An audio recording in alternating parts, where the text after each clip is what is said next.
Welcome back to All This Math. This is Professor Parker, and shout out to Bethune-Cookman College or Bethune-Cookman University, and down in Daytona Beach, Florida, founded by Mary McLeod Bethune.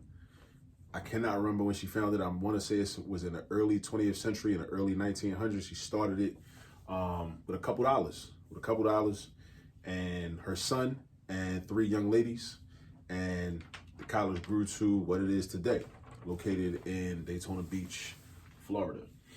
All right. So definitely research the institution, research Bethune-Cookman College, and research Mary McLeod Bethune. All right.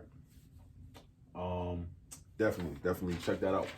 Now, let's get into this. We're going to do some subtraction with regrouping. Subtraction with regrouping, also known as borrowing. I got 2 examples up here.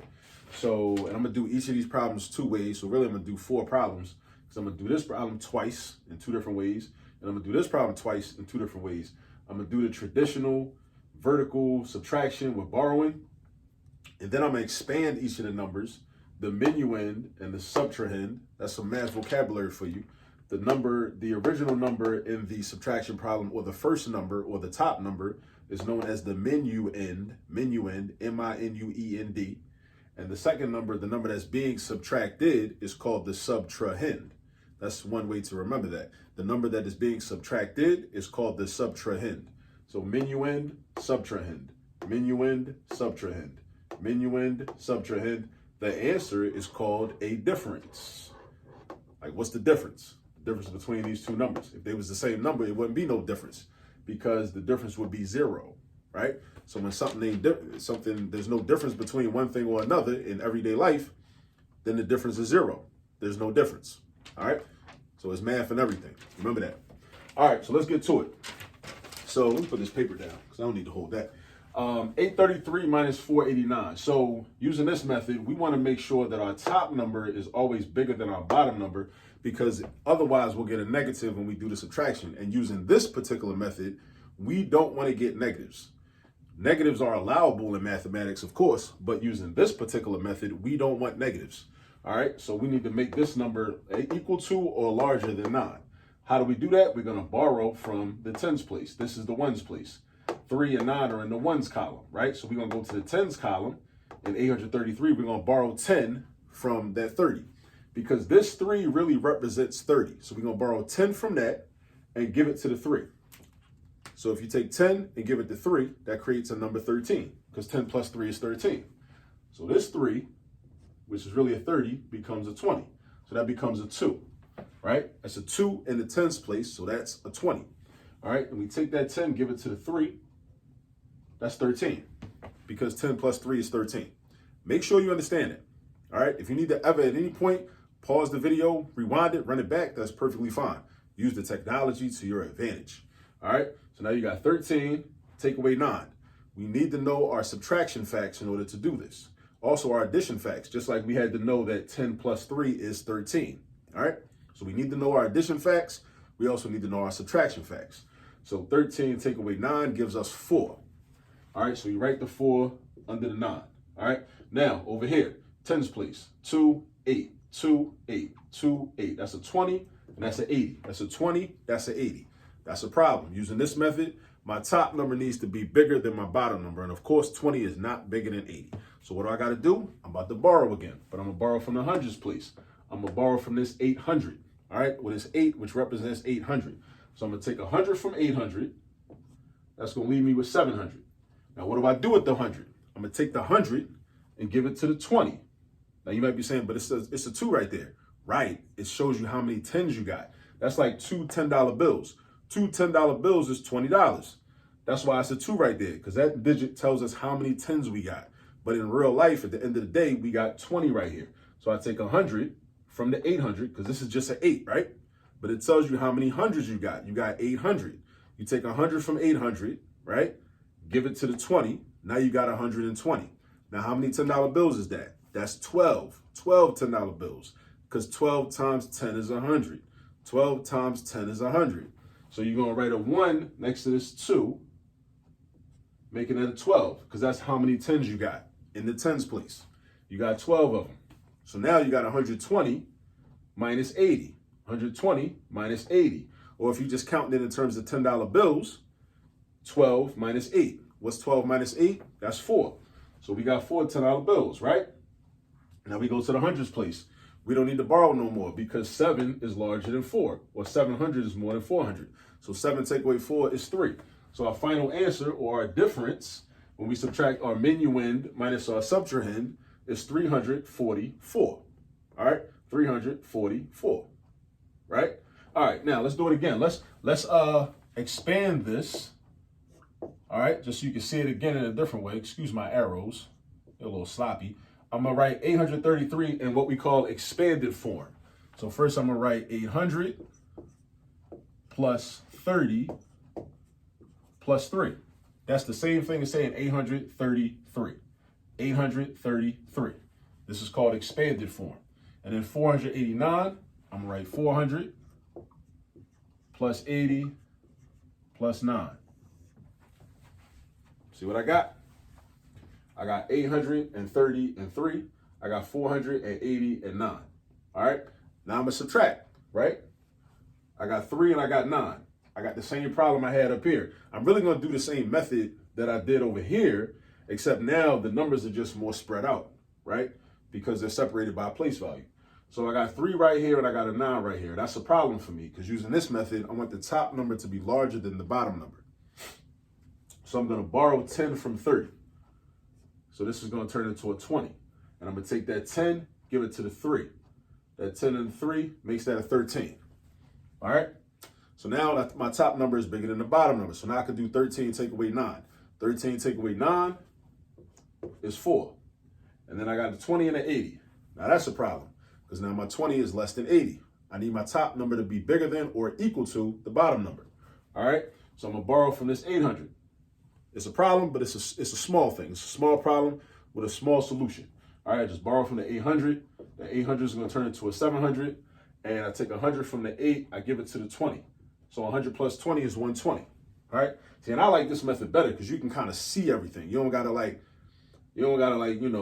imagine. You don't gotta use your imagination and like try to visualize what's really going on. You see it right there in front of you. It's explicit. Right? Nothing is hidden. Nothing is like hidden up in here. I don't got to think, okay, well, why is that a 12? Oh, that really means 12 tens, which really means 120, right?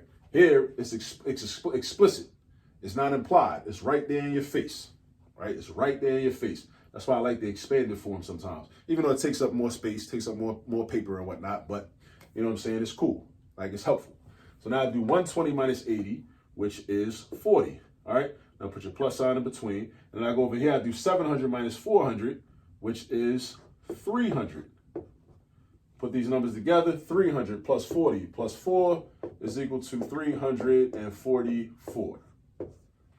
Boom, just like we got over here. All right, now that was our first example. We did it 2 different ways. Now let's go to our second example. We're gonna do this one 2 different ways. So we started with 522 minus 254. Our minuend is 522. Our subtrahend is 254, right? So we got 522 take away 254. We're trying to get the difference. We're trying to get the difference down here. 2 is less than 4. That's a problem. So we're going to borrow from the tens place. We're going to borrow from the tens place. We're going to borrow from the tens place. So we're going to take 10 from 20, leaving us with 10. And we're going to add 10 plus 2, which is 12. And then we're going to do 12 take away 4. 12 take away 4. So 12 take away 4 is going to leave us with 8, right? So then we got 10 and we got 50. We got 10 and we got 50. Now 10 and 50, that's another issue because 10 is less than 50. So I'm going to borrow to fix that, right? Now this 500 is going to break down into 400. It's going to turn into a 4, and I'm going to take the 100, give it to the 10. 100 plus 10 is 110. Now how many tens is that? That's 11. Like 11 $10 bills, 11 $10 bills. So when I do subtraction and addition using this method, and I think of place value, I think of like a cash register, right? Imagine a cash register where you got slots for $1 bills, $10 bills, $100 bills, right? $1 bills, $10 bills, $100 bills.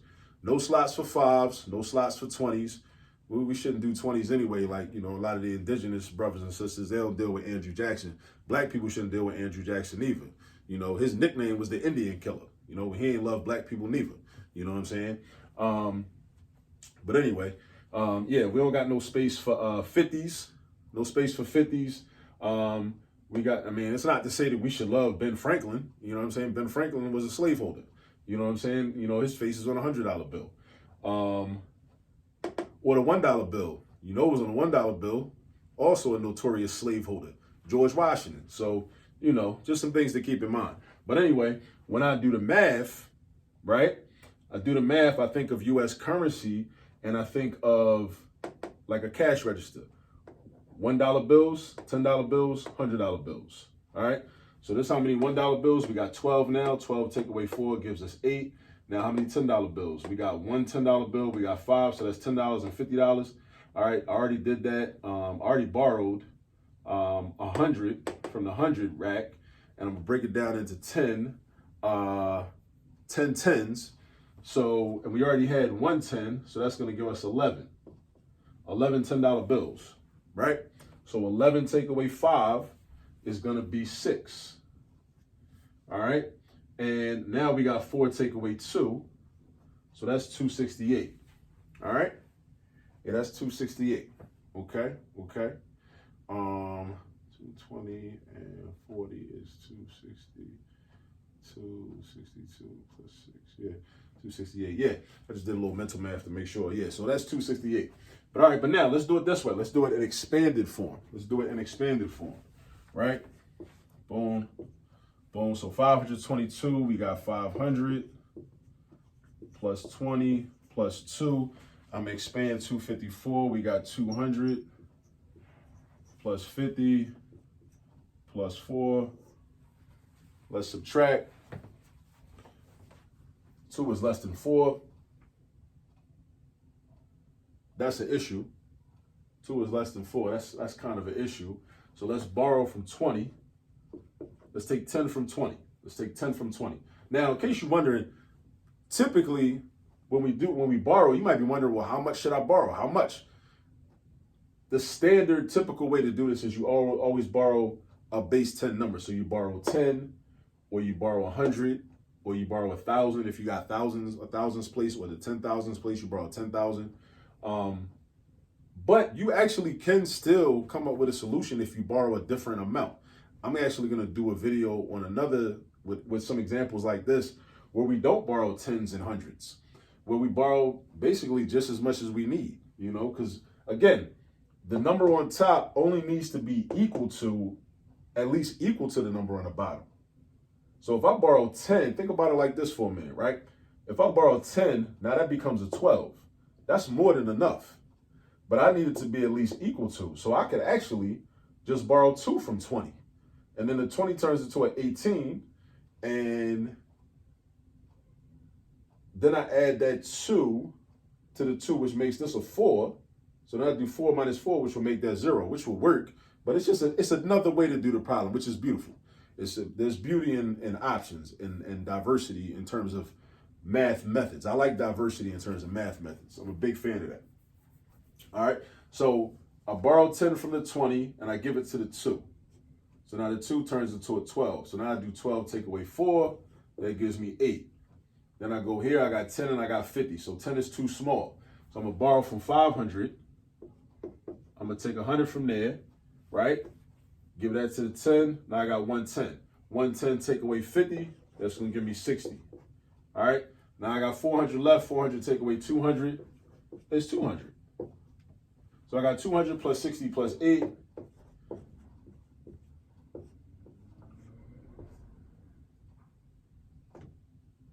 And we got 268. All right. So either way, we got 268 and 268, 344 and 344. All right. So just a little bit of subtraction with regrouping. You know what I mean? But yeah, get some practice. I just showed you how to do it. Hope it made sense. If anything didn't make sense, just rewind the video, run it back, or drop some questions in the comments if you need me to clarify some things. All right. Go get some practice, and I'll see you in the next video.